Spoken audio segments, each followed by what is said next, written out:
registarske tablice, lične karte, telekomunikacije, integracija pravosuđa u kosovski sistem, katastar, matične knjige, zvanične posete. Ovo su samo neki od sporazuma i prioriteta Beograda i Prištine koji su rešavani u Briselu. Da li je sve ovo važnije od ljudi koji se 20 i više godina vode kao nestali? Zašto se i dalje mnogi vode kao nestali i zašto su njihovi otmičari na slobodi? Kakav je značaj vaninstitucionalne međuetničke saradnje i koliko civilno društvo može da pomogne u rešavanju ovog najosjetljivijeg problema na Kosovu?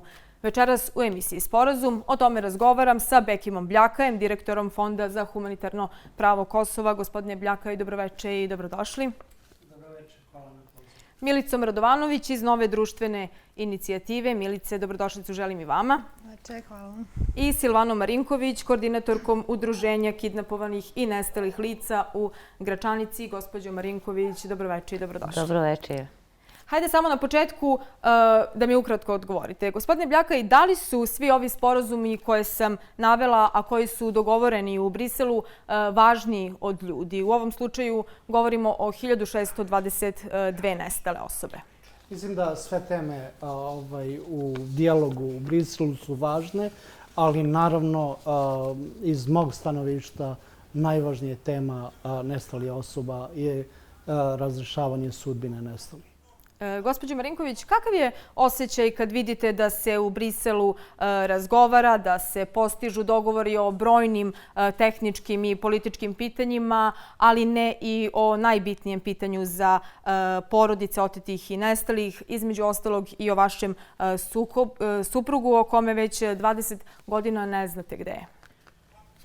To je veliko razočarenje za sve porodice nestalih, da je sve drugo bitnije od jednog najvažnijeg humanitarnog pitanja, a to je rešavanje sudbine kidnapovanih i nestalih.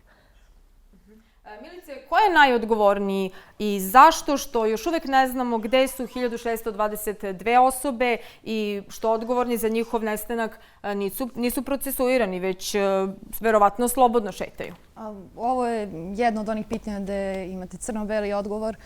Zna se koliko lica je i dalje nestalo, zna se u kom vremenskom periodu su ta lica nestala, zna se suštinski ko je odgovoran za njihov nestanak. Tako da odgovor je Srbija je odgovorna da pronađe i pronađe posmrtne ostatke nestalih lica koje se nalaze na njenoj teritoriji i procesuira lica odgovorna za njen nestanak i obrnuto. Kosovo je odgovorno i dužno da pronađe posmrtne ostatke nestalih lica koje se nalaze na Kosovu i procesuira lica koje su odgovorne za te prisilne nestanke. Ova tema, kao i mnoge druge teme u vezi sa Kosovom, je jako politizovana i zvaničnici kako iz Srbije, tako i sa Kosova često koriste ovu temu za međusobna prozivanja, a ne za preduzimanje, za suštinski razgovor o rešavanju ovog pitanja. To zašto već 20 godina počinioci ovih zločina nisu procesuirani jeste da ni Kosovo ni Srbija ovom pitanju nisu ga smatrali za prioritetno pitanje i u domaćoj javnosti nije postojao dovoljno jak pritisak da se tim pitanjem bave. O svemu ovome ćemo razgovarati opširnije tokom emisije. Imamo i publiku u studiju koja će također moći da se uključi u ovaj razgovor i zato ostanite sa nama u narednih sat vremena. Milice, vi ste radili na analizi efikasnosti mehanizama za rešavanje pitanja nestalih osoba na Kosovu. Ti mehanizmi na papiru postoje i u Srbiji i na Kosovu. Ko je u tom smislu napredniji? Koji mehanizmi i koji su zapravo mehanizmi međunarodne zajednice kad su u pitanju nestale osobe na Kosovu? Kada vi pogledate i uporedite institucionalni i pravni okvir u Srbiji i na Kosovu, svako dolazite do zaključka da je na Kosovu on više razrađen, da se veći broj institucija bavi ovim pitanjem. Kosovo, na primjer, ima zakon o nestalim licima. U Srbiji taj zakon još uvek nije usvojen, iako je najava bila da će septembra već izaći nacrt zakona. Tako da na Kosovu postoji normativno veći broj institucija koji se bavi ovim pitanjem i bolji zakonski okvir. Međutim, kao što ste već rekli, to je na papiru. U praksi imamo dosta problema. Prvo, taj zakon o nestalim licima ima dosta pravnih praznina. Pored toga, tu ima dosta i sukoba nadležnosti ovih institucija koje se bave ovim pitanjem. Također, na Kosovu se sada radi na izmeni ovog zakona. Zatim, porodice nestalih se suočavaju sa problemima kada treba da ostvare neka prava koje su im zagarantovana zakonom. Sa tim se više suočavala Silvana, te o tome može više da priča. Na kraju imamo i taj hronični problem nedostatka kapaciteta kosovskih institucija, posebno kad je reč o istrazi i procesuiranju lica koji su odgovorna za prisilne nestanke. Što se tiče međunarodne zajednice, njihovih mehanizama, oni su uključeni u ovo pitanje od samog početka. Imamo Međunarodnu komisiju za nestala lica koja je od 2000-ih na ovamo pomagala i institucijama u Srbiji i na Kosovu u rešavanju ovog pitanja. Zatim imali smo, neposredno nakon rata, ovim pitanjem se bavili UNMIK i EULEX. I tu postoje ozbiljne zamerke kad je reč o načinu na koji su oni tretirali ovo pitanje, koliko su pažnje posvećivali. Imamo i taj izveštaj Savjetodavne komisije za ljudska prava UN-a koji je zaključio da je ova misija podbacila i da je zapažen šokantno zanemarivanje prava nestalih lica i njihovih porodica, da istrage često nisu ni pokretane, a da se često dešavalo i da budu obustavljene u onom trenutku kada se posmrtni ostaci nestalog lica predaju porodici. Međutim, ono što je bitno naglasiti jeste da nije bilo međunarodne zajednice i da oni nisu posvećivali pažnju ovom pitanju i na neki način i vršili pritisak i na Beograd i na Prištinu da se bave ovim pitanjem. Mi ne bismo imali ni ove, mislim to je moje mišljenje, ni ove rezultate koji za mnoge, posebno za porodice nestalih su skromni. Mislim da njih ne bi ni bilo uopšte. Gospodine Bljaka, i pitanje nestalih lica našlo se u posljednjih godinu i nešto dana kao tema u Briselu, tačnije nakon Vašingtonskog sporazuma iz septembra prošle godine. Ima li ikakvih rezultata iz tih razgovora ili je sve to ostalo samo na rečima?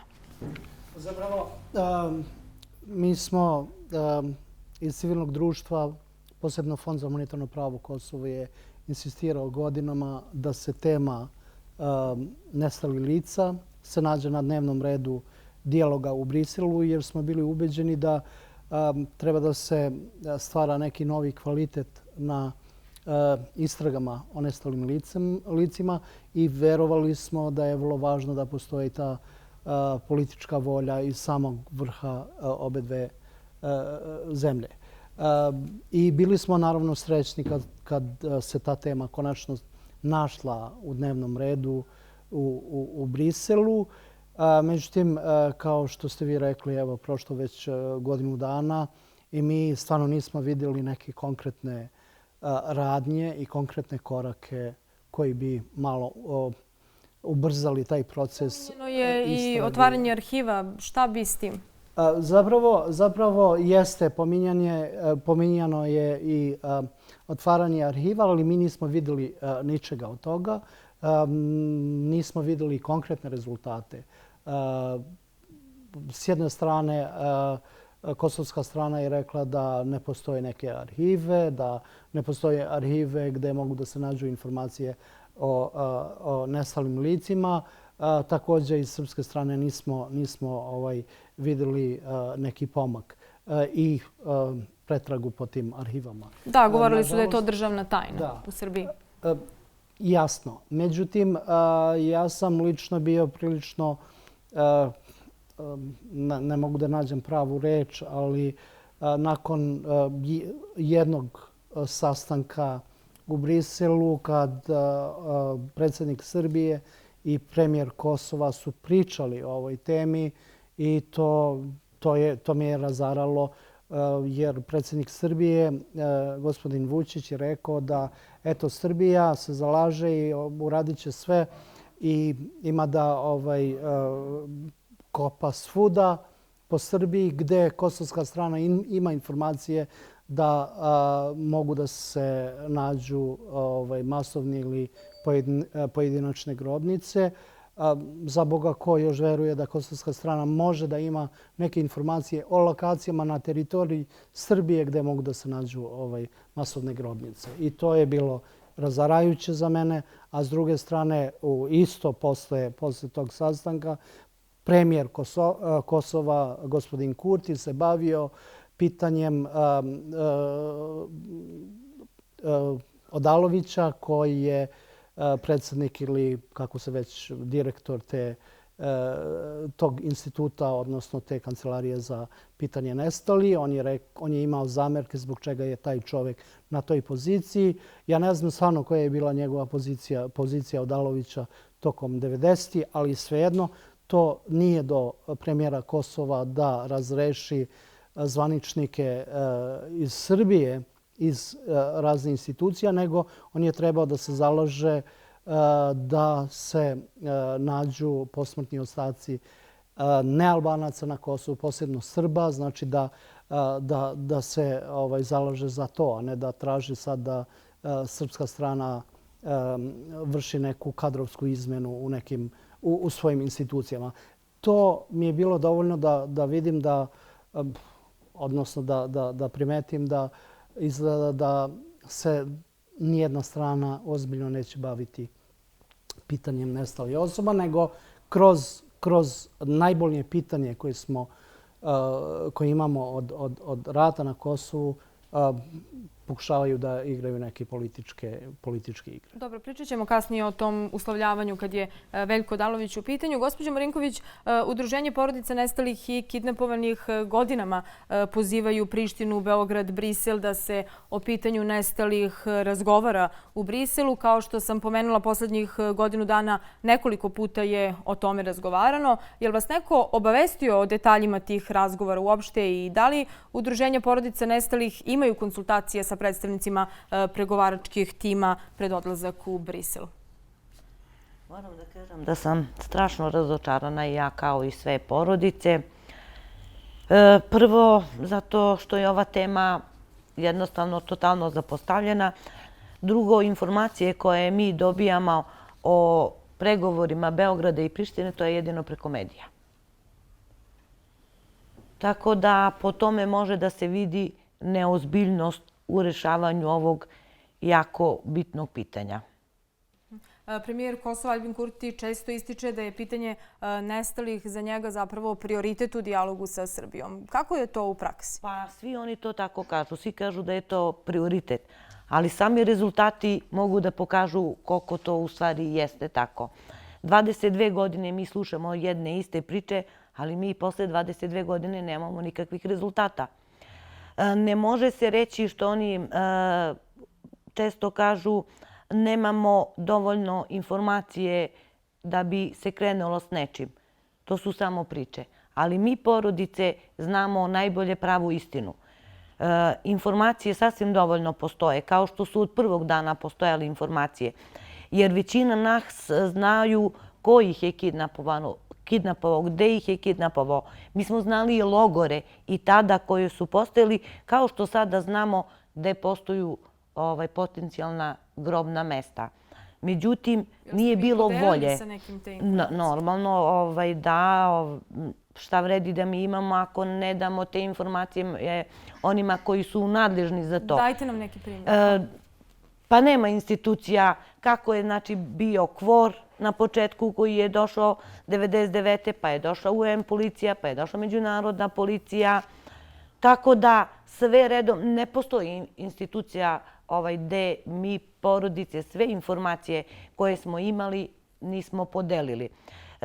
To pokazuje isto činjenica da su na početku 1999. godine i 2000. godine non stop smo imali neke sastanke, non stop smo imali neke posete, jer svi su dolazili da se informišu šta mi znamo.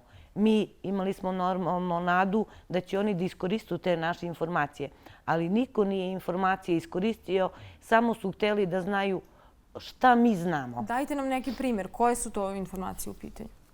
Pa kao što sam na početku rekla, znači, mnogi od nas znaju ko je kidnapovao naše.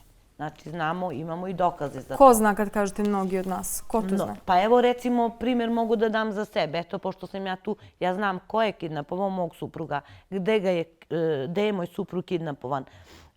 Znam da je zaustavljen u selo Labljane, da je iz sela Labljana prebačen u Mramor i tako dalje i tako dalje. Znam da su ga kidnapovali stanovnici sela Labljana, da ne pominjem sad njihova imena. A otkud vi to sve znate? Znamo zato što je na tom punktu bili su naše komšije koji su svedočili ovome, da postoji snimljeno i taj snimak je dat i KFOR-u, i EULEX-u, i UN-u, i međunarodnoj policiji, i UN policiji. Znači, nema gde su date te informacije.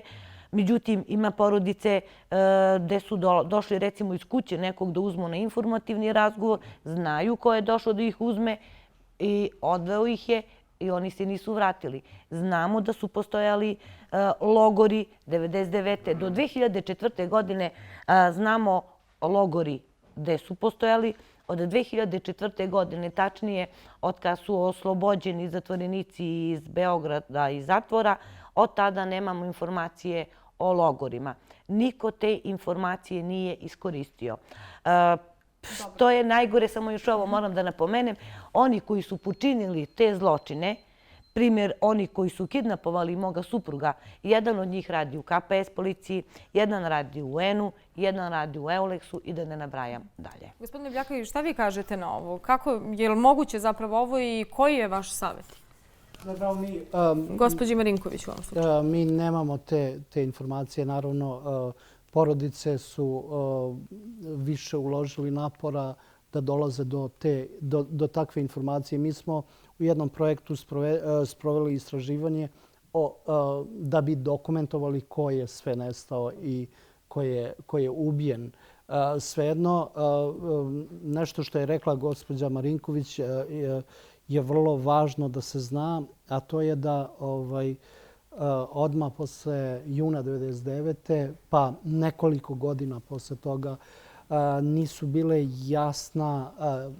jasni mandati nadležnosti raznih institucija, pa je bilo preklapanja, pa je informacije o incidentima, o zločinima koji su se dogodili tokom rata i odmah posle rata su vrlo fragmentizovani i sada je vrlo teško da se dođe do svih tih informacija koje su prikupljene od strane raznih institucija. Da li ste u vašem radu nailazili na slične slučajeve da vam porodice tvrde da znaju ko je odgovoran za otmice njihovih najmilijih?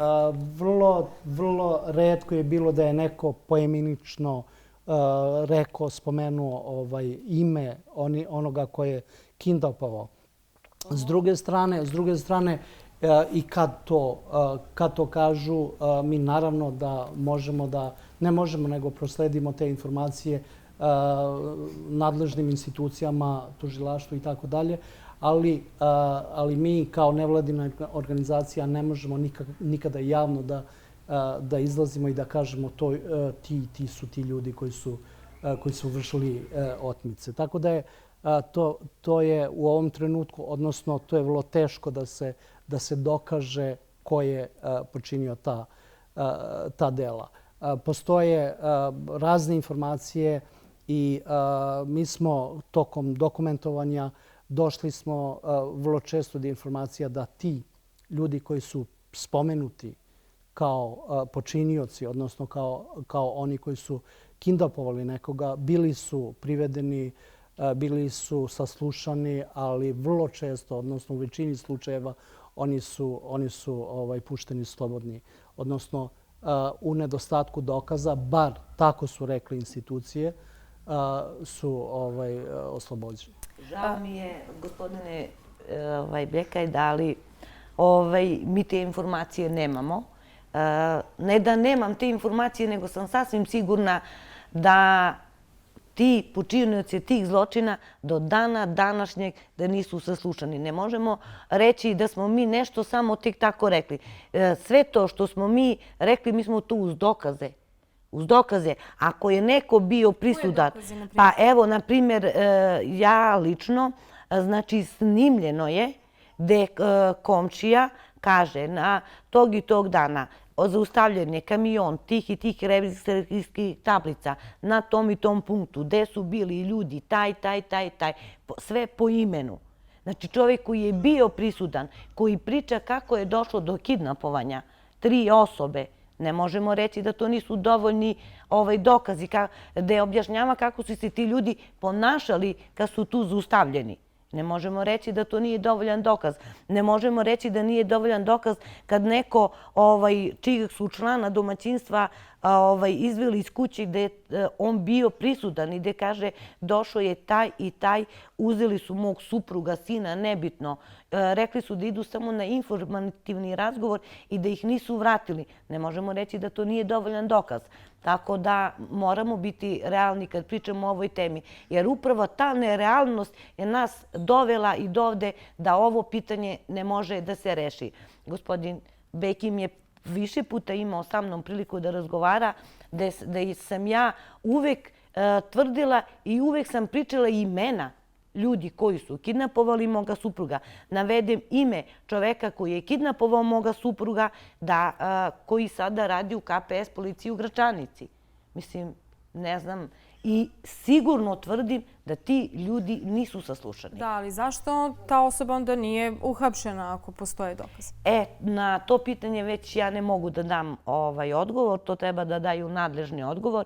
Jer ja sam, znači, 99. godine, kad je moj suprug kidnapovan, ja sam, znači, odmah to prijavljivala KVOR-u. Međutim, šta se dešava? Ja danas prijavim. Ako odem posle dan, 2 ili 3 da proverim šta su oni uradili, ako imaju imena ko je kidnapovao mog supruga, šta su oni uradili? Međutim, te informacije nema, kao da ja nikome nisam dala te informacije. Onda to ide iznova. Međutim, KVOR se tada menjao na 3 meseca. Oni odu, ponesu sve informacije sa sobom, dođu novi, mi onda idemo sve to iznova. Dobro. Smijem samo da razjasnim nešto, pošto kad sam rekao to, rekao sam neke slučajeve znamo tako, a u glavi sam imao recimo ovaj slučaj kad u Uroševcu su 2 direktora škole su oteta u septembru 1999. godine. Mi smo istraživali taj slučaj i znamo pouzdano da su osumnjičeni privedeni. Čak je bilo i krivična prijava podneta protiv njih. Čak čini mi se da je bilo jedno suđenje. To se radi o Pavlu Živkoviću. Da, nisam teo da spomenem imena. Da, ja naravno, znam. Mi ne znamo sve slučajeve i nažalost čini mi se, jer mi nismo razgovarali lično sa vama u vezi vašeg supruga i vi niste meni rekli te podatke o vašem suprugu, ali bi bio... Ne vama, ali ste bili prisutni kad sam ja pričala o tome na više sastanka. Dobro. Milice, iako je pitanje nestalih bar deklarativno jedno od glavnih tema poslednjih godinu dana u Briselu, stiče se utisak da Beograd prioritet ipak vidi u formiranju zajednice srpskih opština. Prištini zajednice srpskih opština s druge strane nije prioritet, već insistira da se razgovara o nestalim licima. Kako vi razumete sve ovo? Ovo je verovatno jedino pitanje u okviru ovog briselskog dijaloga koje se ni na koji način ne bi smelo povezivati sa drugim delovima i drugim sporazumima i napretkom u provođenju drugih sporazuma u okviru dijaloga. I to što je Beogradu prioritet zajednica srpskih opština ne znači da istovremeno ne treba da radi, da je to opravdanje zašto ne preduzima korake ka rešavanju ovog pitanja, a s druge strane nije dobra ni ova zamena teza kosovskih zvaničnika jer oni imaju obavezu da formiraju zajednicu srpskih opština i onda skretanje pažnje, ok, mi nećemo to da ispunimo dokle vi ne napravite korak napred u vezi sa nestalim licima. Dakle, ovo je pitanje koje na kojem paralelno treba da se radi nezavisno koje drugo pitanje u okviru briselskog dijaloga je na dnevnom redu. Međutim, dokle god se ovo pitanje nestalih lica koristi na ovakav način i povezuje sa drugim segmentima briselskog dijaloga, mi vidimo da zapravo ne postoji prava želja da se preduzme neki korak i zapravo učini napredak u rešavanju ovog pitanja, nego da je to tema koju koriste za političke svrhe i Gospodine Bljaka, i šta vi kažete? Da li su nestala lica talac teme formiranja zajednice srpskih opština i da li bi se proces pronalaženja nestalih pokrenuo ukoliko bi bilo pomaka po pitanju zajednice srpskih opština ili to ne bi trebalo da ima veze jedno sa drugim, kao što Milica reče? Iskreno da vam kažem, ne znam da li mogu da se povezuju. Ja lično mislim da pitanje nestali nije talac pitanja osnivanje zajednice srpskih opština. Još mnogo ranije strane su se, bar deklarativno su rekle da pitanje nestalih lica smatraju kao humanitarno pitanje i to je nevezano sa bilo kojim drugom pitanjem. Međutim, kao što sam rekao malo pre, čini mi se da ne možemo da im poverujemo još uvek na to da ovo pitanje smatraju humanitarnom pitanjem, jer nismo vidjeli konkretno neke radnje na rešavanju pitanje nestalih lica. Sve se plašim da sad, posle više od 20 godina, posle završetka konflikta na Kosovu, i čak i društva su počela da budu, da ne saosećaju više sa porodicama žrtava, da ne saosećaju sa onima kojima je najbolno ovo pitanje, a naročito ne institucije. Malo pre smo razgovarali sa nekim vašim kolegama o jednom slučaju kada je jedan mali spomenik koji stalno je bio srušen, a koji je u znak sećanja na 2 novinara koja su nestala, ponovo je uništen, ponovo je nestalo. To je i nema neke reakcije društva. Ista situacija je da u Srbiji, u Batajnici, na mestu gdje je pronađeno preko 700 tela nestalih Albanaca, ne postoji nijedan spomenik, nijedna pločica, eto da markira to mesto kao mesto gdje su bile masovne grobnice. Da, tamo ne postoji uopšte, a ovdje se ruši. Da, i to pokazuje odnos ne samo institucija, ali plašim se i odnos društava prema pitanju nestalih lica.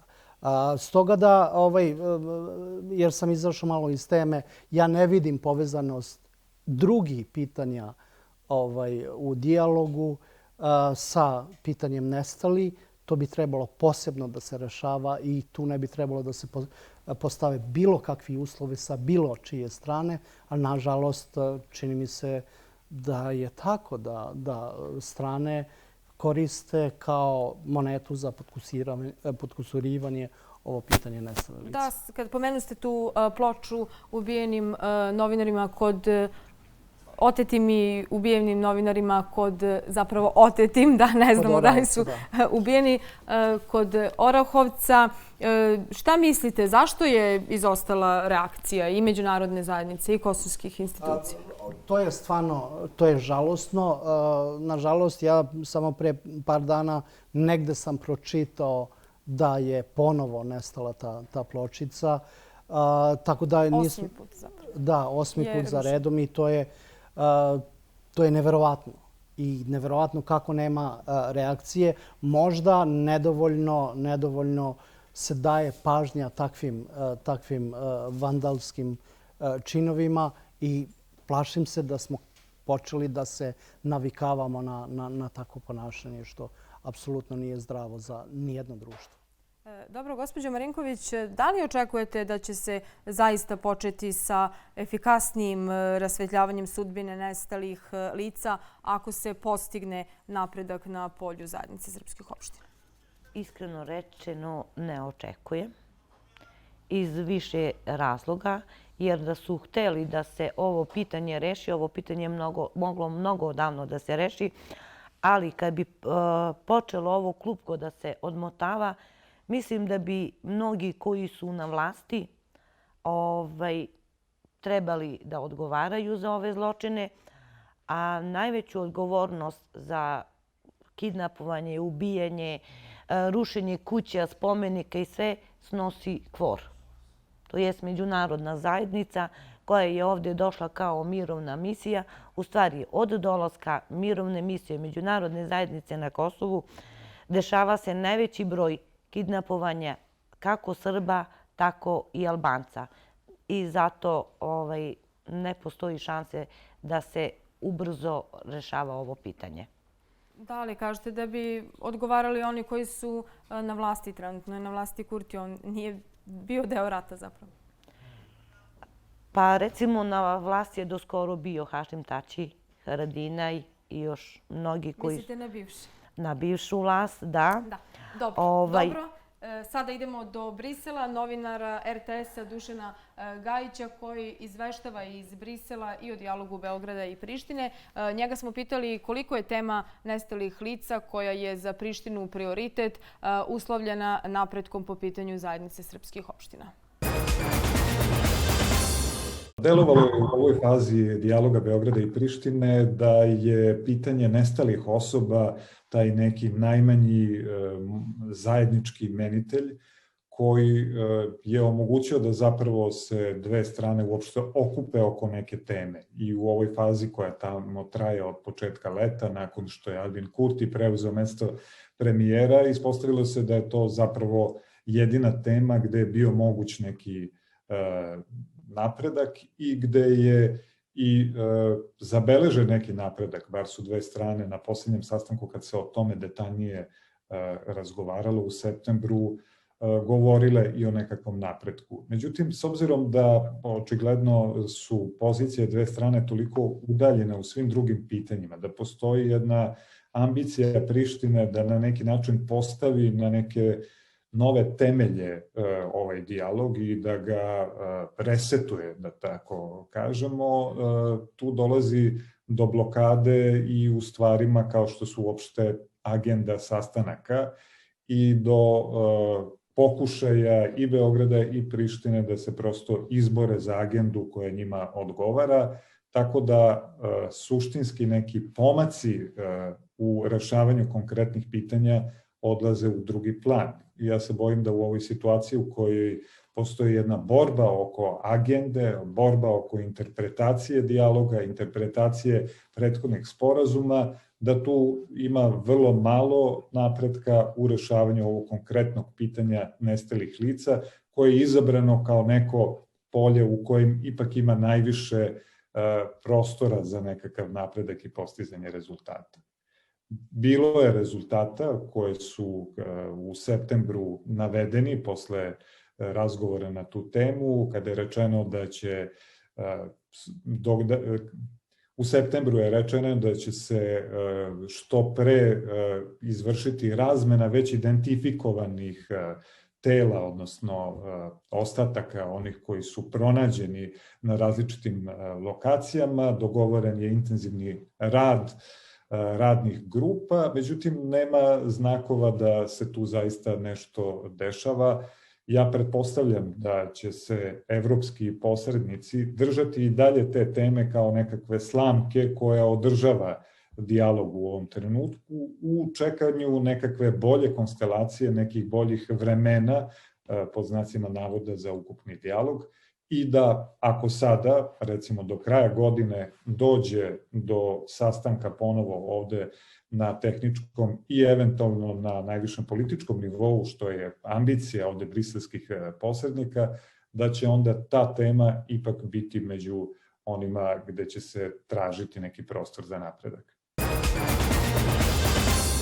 Čuli smo kolegu Gajića iz Brisela koji je kazao da se očekuje da će se evropski posrednici držati teme nestalih jer je ona na neki način slamka koja održava dijalog u ovom trenutku u čekanju nekih novih vremena za ukupan dijalog. Je li moguć napredak u ovoj situaciji kad je pitanje nestalih u pitanju i mogu li stranci, mislim na Evropsku uniju i druge međunarodne faktore, više da učine po ovom pitanju u smislu šansu da na neki način nateraju Beograd i Prištinu da im ovo pitanje stvarno bude prioritet, a ne samo deklarativno. Gospodin Bljak.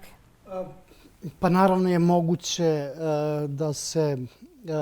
da bude neki brzi napredak u razrešavanju sudbine nestalih lica, ali naravno za to treba politička volja stranaka. Malo pre ste spomenuli da Kurti nije imao neku ulogu tokom rata, pa on bi mogao da daje neki, hajde da kažem, novi kvalitet ovom pitanju. Međutim, međunarodna zajednica do sada nije našla najbolje rešenje kako da vrši neki pritisak na strane da rade više na razrešavanju pitanja nestalih lica. Ja ne znam koji bi to bio pritisak, ali kroz godine možda međunarodna zajednica je trebala više da uslovljava strane na rešavanju pitanja koje se odnose sa prošlošću, ne samo na pitanje nestalih osoba, nego i na pitanje pravde za žrtve, odnosno na procesuiranje onih koji su počinili zločine, bar za one gde postoje neki dokazi. Do sada nismo mi videli to uslovljavanje ni na procesu pridruživanja EU, niti na procesu za vize, recimo na Kosovu.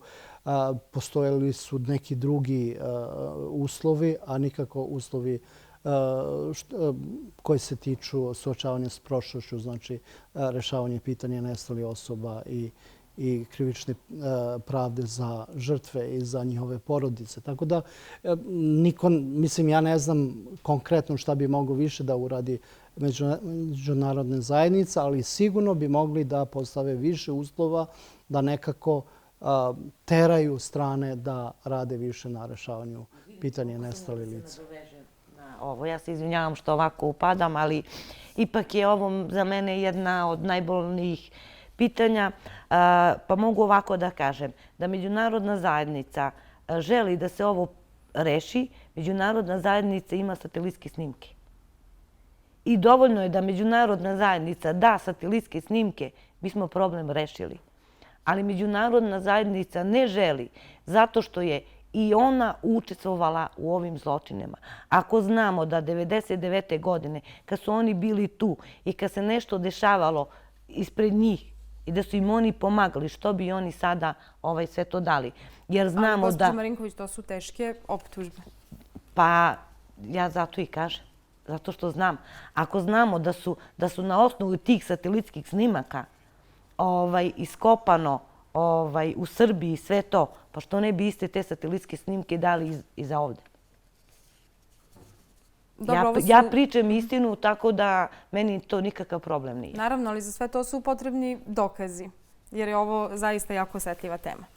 Milice, šta vi kažete? Mogu li Evropska unija i ostali iz međunarodne zajednice više da utiču ili su potpuno ovo pitanje prepustili Beogradu i Prištini? Mislim, to sam i ranije rekla, da su oni ovo pitanje od početka prepustili Beogradu i Prištini. Ni ove rezultate koje imamo, kao znam i slažem s ovim što je Bekim rekao i Silvana, i u pravu su, ali mislim da ni ovoga ne bi bilo, da je od početka ovo pitanje bilo prepušteno samo Beogradu i Prištini. S druge strane, videli smo kada je obnovljen dijalog 2020. godine da se tema nestalih našla, da kažem, na vrhu prioriteta. Onda smo imali Vašingtonski sporazum i imali smo već prve rezultate. Imali smo iskopavanje u Kiževaku, koja je lokacija koja se pretražuje već godinama unazad, ali tek posle, da kažem, ovog nekog pritiska međunarodne zajednice, mi smo prvi put su iskopavanje urodila plodom i pronađen je određeni broj posmrtnih ostataka. Isto tako videli smo i da je na Kosovu se vrši iskopavanje i da su neka tela pronađena. Tako da ono što vidim da može, znači taj prvi korak, da će možda još određeni broj lica, da će njihovi posmrtni ostaci biti pronađeni. Međutim, sve ove druge stvari, jer rasvetljavanje sudbine nije samo da vi predate posmrtne ostatke porodicama, nego da procesuirate odgovorna lica, da na pravilan način obeštetite porodice, iako mrzim taj termin.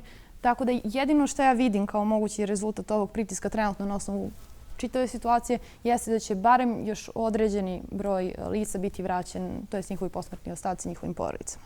Da, gospodine Bljakaj, malo čas ste pomenuli Veljka Odalovića. Zašto je zapravo Veljko Odalović toliko problematičan za kosovski pregovarački tim? Čini se da je on imao vrlo dobru saradnju sa prethodnim predsjednikom Komisije za nestala lica Vlade Kosova, Prenkom Đete. Zapravo, ja iskreno da vam kažem, ne znam kakvu poziciju je gospodin Odalović imao 98. 99. godine ili u tom periodu. Bio je načelnik Kosovskog okruga, čini mi se. Da, svejedno, on je imao neku poziciju, ali također on preko 20 godina je predsjednik te Vladine komisije Srbije o nestalim licima i to je lice koje ima najviše informacija u vezi nestalih lica. Sada, vaš kolega iz Brisela je rekao da možda Kurti hoće da resetuje taj format dijaloga, što vrlo verovatno da je istina. I u tom smislu on je spomenuo da Odalović nije prava osoba da radi na pitanju nestali lica. Međutim, ja ne verujem da je gospodin Odalović onaj koji donosi odluke.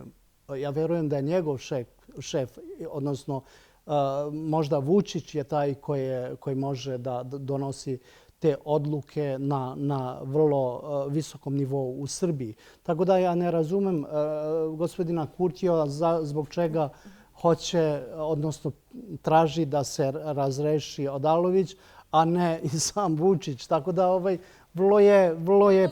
Priština zapravo ne bi trebala da uslovljava Ja lično mislim da ne bi trebalo, jer koliko sam saznao, to je stvorio neki problem i ta saradnja nešto se nije toliko tesna kao što je bila ranije. Upravo zbog toga što sad izgleda da kosovska strana ne sarađuje tako usko sa Odalovićem i taj proces potrage za nestalim licima se možda ne unazadio, ali nismo vidjeli neki usporenje. Tako da lično mislim da ne treba postaviti nikakve uslove kad je u pitanju sudbina nestalih lica. Vrlo je bitno da se razrešava sudbina što više moguće nestalih lica, bez obzira ko učestvuje u tom procesu. Tako da ne bi trebalo da se postave takvi uslovi ako već proces staje. Milice, kako vi vidite ovo uslovljavanje od strane Prištine kad je u pitanju Veljko Odalović, predsjednik Komisije Vlade Srbije za nestala lica? Politikanstvo.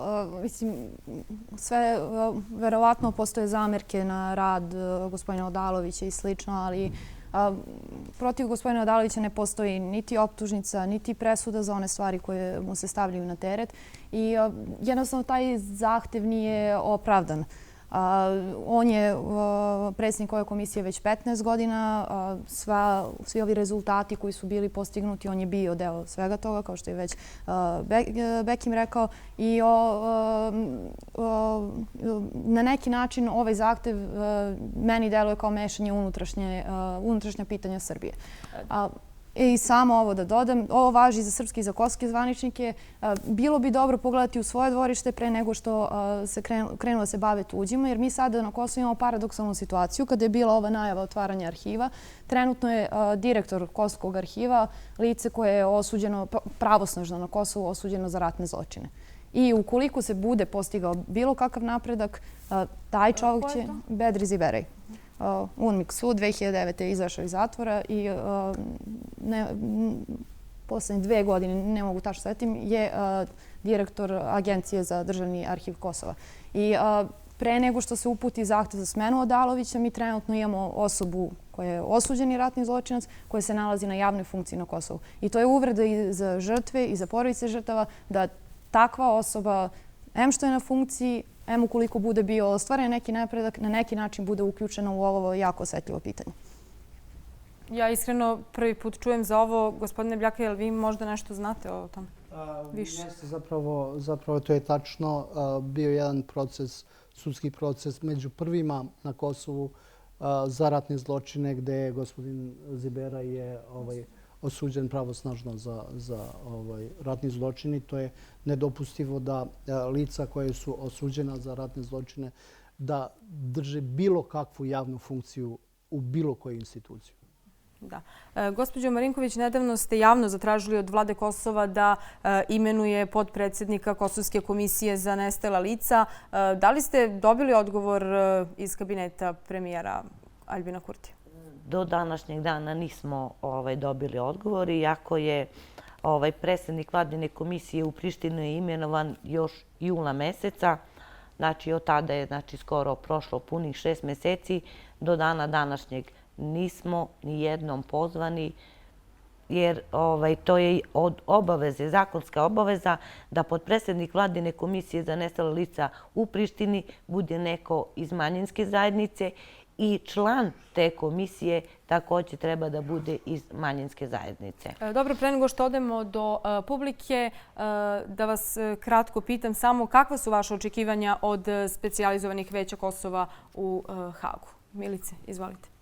Da, kad je u pitanju rasvetljavanje, to jest procesuiranje odgovornih. Još je rano jer mi još uvek nismo trenutno počela su suđenja, ali još uvek ne znamo, još uvek suđenja nisu počela, tako da rano je sada.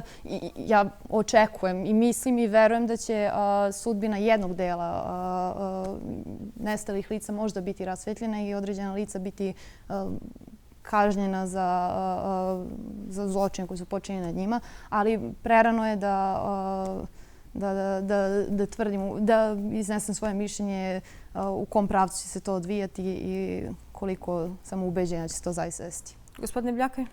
Zapravo, potpuno se slažem, još je vrlo rano i samo jedan proces za ratne zločine je počet protiv Salih Mustafe. Taj proces se odvija, ali na toj optužnici se ne nalazi nijedan zločin koji se povezan sa nestalim licima. Radi se o jednom ubistvu i zlostavljanje onih koji su zadržani u jednom kampu u Zlašu blizu Prištine. Tako da tu sigurno neće biti razrešena nikakva sudbina nestalih lica. Glavni proces je taj protiv Tačija i drugi koji po svemu sudeći neće početi još narednih godinu dana. Tako da nam preostaje da vidimo. Ja se iskreno nadam da bar određen broj nestalih lica će, sudbina tih ljudi će biti razjašnjena, ali je jako rano sad o tome da nagađamo. Treba da pratimo te sudske procese i da vidimo da li će voditi do istine o nestalim licima i da li će počinioci biti kažnjeni. Sada prelazimo na publiku. Da li neko od vas ima pitanje za goste? Dobro večer svima. Ja sam Isidora Jovanović iz Kosovske Mitrovice. Imam pitanje za gospodina Bekima ili Milicu, svejedno ko želi da odgovori. Kako vi kao predstavnici nevladinih organizacija vidite svoju ulogu u rešavanju pitanja nestalih osoba? Hvala. Hvala puno Isidora na pitanje. Zapravo, mi nismo nadležne institucije, nemamo mandat da vršimo potragu, da je sumiramo, ali vrlo je važno da dokumentujemo žrtve, to što radi Fond za humanitarno pravo Kosovo zajedno sa Fondom za humanitarno pravo u Srbiji, ali također od velike važnosti je advocacy, zastupanje žrtava i zastupanje ideje o pronalaženju istine i traženje odgovornosti za počinioce koji su počinili zločine. Znači, To je posao civilnog društva. Znači, mi ne možemo direktno, ali indirektno vršiti tu advocacy, zagovaranje za istinu i za pravdu za žrtve. To je uloga civilnog društva i konstantno vršiti pritisak spolja na institucije sistema. To je uloga civilnog društva. Gospodine Bljak, možete samo da se osvrnete kratko na ono što je gospođa Marinković malo čas rekla oko mandata specijalnog suda? Mandat... I to što su im oni rekli zapravo. Mandat specijalizovanih veća je predviđen zakonom o specijalizovanim većima koji je prošao u Skupštini Kosova i vrlo je jasan. I vremenski mandat, i teritorijalni mandat, i predmetni mandat. Vremenski mandat je 1. januar 1998. do 31. decembra 2000. godine. Svi zločini koji su u predmetnom mandatu specijalizovanih veća i koji su počinjeni u ovom vremenskom periodu su mandat specijalizovanih veća. Predmetna mandat je također vrlo važna. Taj specijalizovane veća, odnosno specijalizovano tužilaštvo, ima mandat da istražuje ratne zločine i zločine protiv čovječnosti koji su bili predmet izveštaja Saveta Evrope koji je napisao Dick Marty i također predmet istrage specijalnog istražnog tima Clinta Williamsona. Znači, i teritorijalni mandat također ima mandat da istražuje, da procesuira zločine protiv čovječnosti i ratne zločine koji su počinjeni na Kosovu ili početi na Kosovu i završeni u drugoj državi. To znači da i zločine koji su početi na Kosovu pa su završeni negde u Albaniji ili u Srbiji ili u Crnoj Gori, znači to je taj mandat. Vremenski mandat jeste 1. januar 1998. 31. decembar 2000. Ja ne vjerujem da, mislim, ljudi iz specijalizovanih veća su jasni oko toga. Da. Dobro. Silvana, na Kosovu i u Srbiji postoje brojna udruženja koja okupljaju porodice kidnapovanih i nestalih lica. Ta udruženja, čini mi se, relativno dobro sarađuju u svom zajedničkom cilju, a to je otkrivanje sudbine njihovih najmilijih i procesuiranje odgovornih. Koliko ti vaši zajednički napori zapravo daju rezultate kad je u pitanju rasvetljavanje slučajeva nestalih? Kolika je vaša snaga zapravo? S obzirom da rezultata nema, na osnovu toga možemo i da znamo koliko znači naša saradnja. U stvari, mi što se tiče udruženja na Kosovu, albanskih udruženja na Kosovu, jedino imamo saradnju sa resursnim centrom. Resursni centar koji okuplja srpske i albanske porodice. Inače, u više navrata smo tražili neki sastanak sa predstavnicama albanskih udruženja, međutim nije došlo do tih nekih sastanaka, tako da ne znam kako će kasnije da bude, ali za sada ne. Milice, imali smo iz publike pitanje o toj vaninstitucionalnoj saradnji.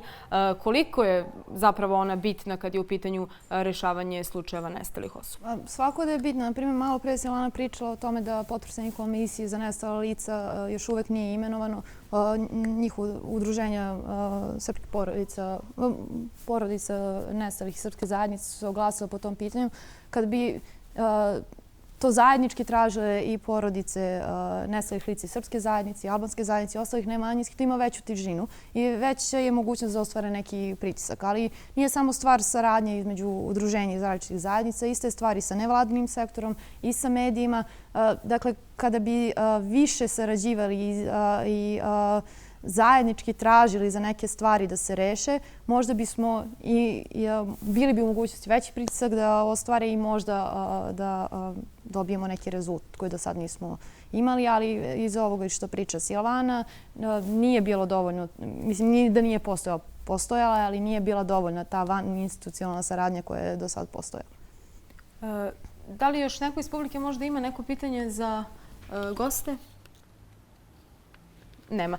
Dobro. Gospodine Bljakaj, koliko smo kao društvo zainteresovani za rešavanje ovog pitanja, pored političara, mislim i na civilni sektor, medije, pa i same građane? Mislim da sam već potegao ovu temu. Čini mi se da nismo dovoljno zainteresovani i, nažalost, sve to gledamo kroz etničku prizmu. Znači, Albanci su zainteresovani da se reši pitanje nestalih Albanaca, Srbi su zainteresovani da se reši pitanje nestalih Srba. Što hoću da kažem, taj narativ o prošlošću je vrlo definisan kroz etničku liniju i to je vrlo nezdravo za naša društva ovde. Uzeo sam primere i memorializacije. Vi nemate nijedan spomenik negde gde je sveobuhvatan za sve žrtve. Žrtve i po spomenicima su odvojeni po etničkim linijama. Mi smo nedavno reagovali za jedan spomenik koji je podignut u znak sećanja na žrtve autobusa koji je pogođen u Lužanima. Tu je podignut spomenik i klesana su imena samo albanskih žrtava, a ne i srpski.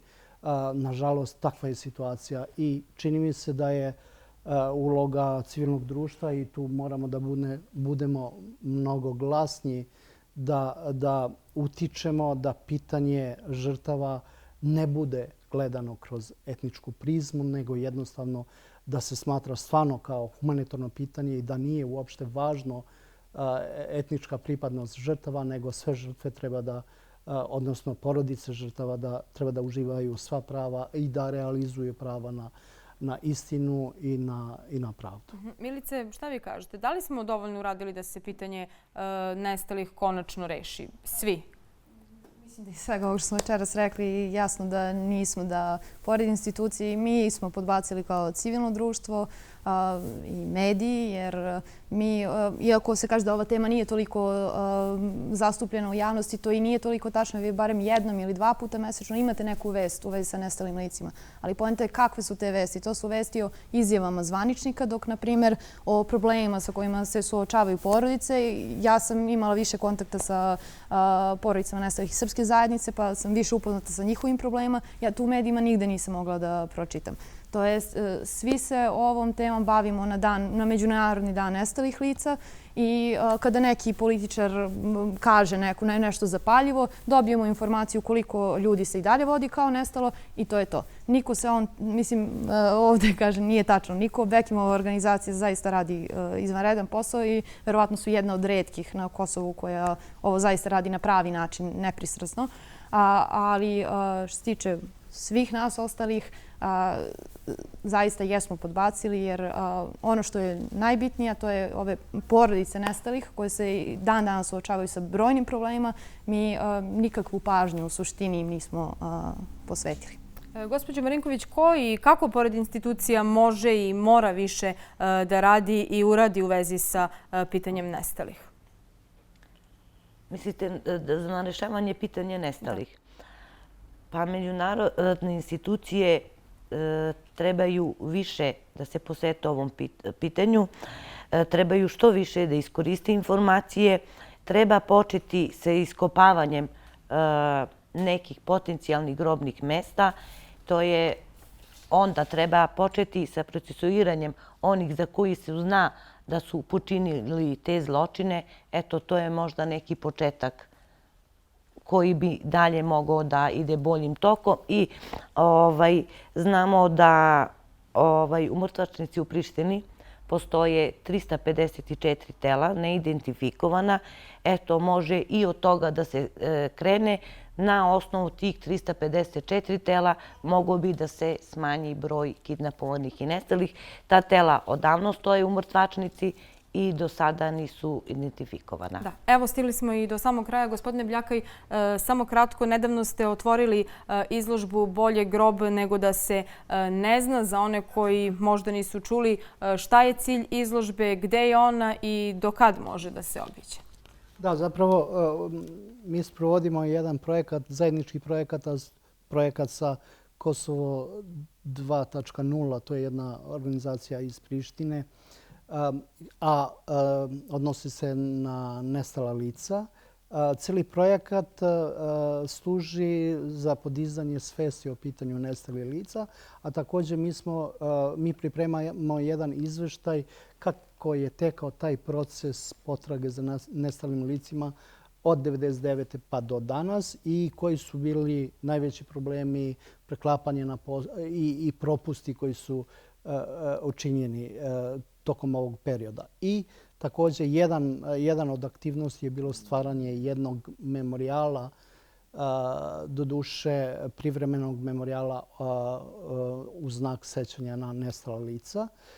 Mi smo imali vrlo dobru ekipu umjetnika koji su radili izložbu. Izložba je iz dva dela, je taj dokumentacioni deo gde je kao jedan tunel i tu su listovi sa imenima i glavnim podacima svih 1622 nestala lica koji su danas, koje se vode kao nestala na osnovu liste Međunarodnog komiteta Crvenog krsta, a drugi deo izložbe je potpuno umjetnički. To je jedna velika, ogromna crna soba gde su postavljeni 10 velikih kamena koji podsjećaju na grobove i onda neki digitalni satovi koji mere dane, sate, minute i sekunde od kad je određena osoba nestala.